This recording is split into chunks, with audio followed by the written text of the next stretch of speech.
So this is the Unitree robot. So it's a Chinese robot. What does it do? It does lots of things. What would you like it to do? Can you shake hands with me? Yeah.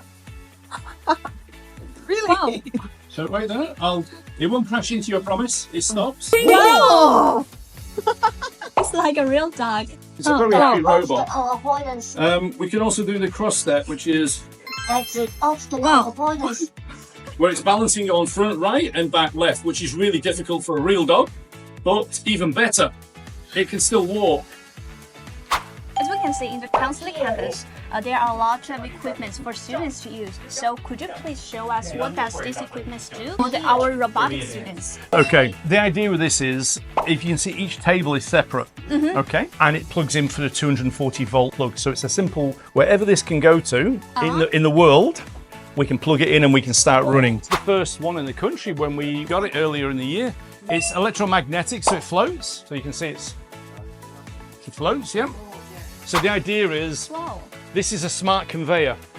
So it does multiple things. It can weigh. So when you put something on, it can tell how much weight is on that. It has collision avoidance. So when it's moving, it can actually, they avoid each other automatically. It can rotate at high speeds. But the idea is it's a smart conveyor. If that weight was below a certain amount, you might say, send it to this place. If it's above, send it to that place. So it allows you to do clever things, whereas normally the conveyor just goes in a straight line. So the idea is to show the robotic students, one, how to program.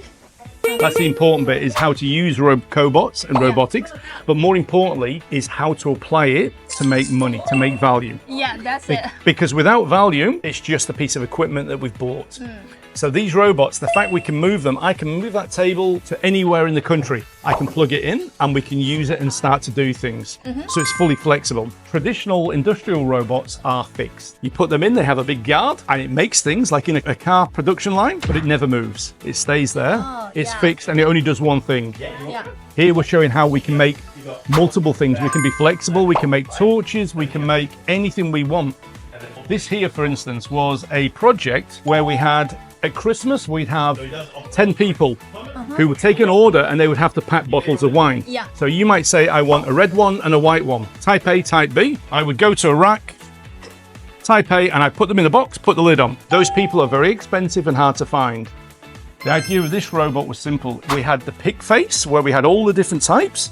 It gets the order. You want one of A, one of B. It would pick the bottle, put it into the case, put the lid on. So it could actually pick all the orders at Christmas all day and all night, all weekend.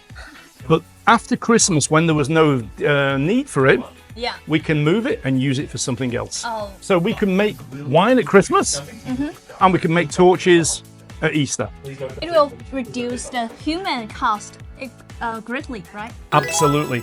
Cost is important, yeah? But the most important bit is actually to get rid of jobs which are boring, repetitive, dirty.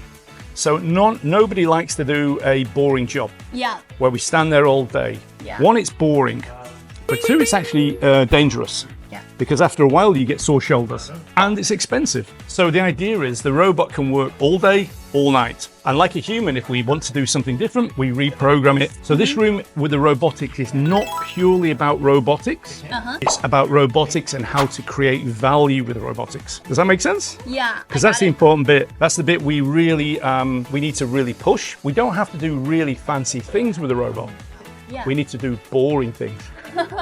So what does the robotic students do is to input the coding Yes. and make them do different kinds of things. If you know anything about mining, so mining, if you mine gold, you will get about 10 grams of gold in 1 ton of rock. So what we talk about is if you have a really good idea, that's a little bit of gold in all that rock. Yeah. The robotic students, their job is to take that gold in your mind and turn it into something real. Because you might have a really good idea how to do this better, but you don't know how to program a robot. So the robot's programming is all about taking your idea and turning it into reality. And that's the important bit. It's not just the pure robotics, it's the ability for that robotics engineer to understand your idea. You might have no idea about robots, you might have no idea about maths or physics, but you may be very good at sales or marketing. computing. So I've got to take that really good idea you have and turn it into something automated. And if we get that mix, then the robot students are really high value. Whereas if all I do is program a robot, It really makes sense. But for Australia, the robotics is really a new field. So how do you think the job prospect of our robotics students? Without doubt, huge, because different countries have different drivers. Australia's biggest problem is cost of labour. We also have very strong, very stringent health and safety rules. So there are some things you're not allowed to do as a person. So robotics mixes safety with quality, but with cost. So again, at Christmas, to pack those boxes would be probably $35 an hour per person. Yeah. That's a lot of money. One, we struggle to find people, but two, at $35 an hour, the robot is so much cheaper. So that's where the job prospects are. So for Australia to manufacture, to refine its manufacturing, then the automation, the robotics is an absolute key part of that. Because without it, we're too expensive. It's a really great job prospect. Absolutely, because automation in this country is starting to really build, and we're starting to get the advent of cheaper robots. So robots used to be very expensive. The first electric cars were very expensive. Now they're cost effective. Robots are the same. So the price of these cobots, the quality, the capability is getting better, but the cost is getting cheaper. The only illness is obviously we have to maintain them. But the beauty is, like a person, we can now move that robot anywhere in the world where there's a plug. And we can carry on.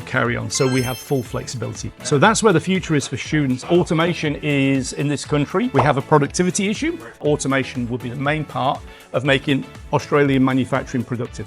Yeah, I got So it. huge upside. Thank you. Your side is really helpful for us.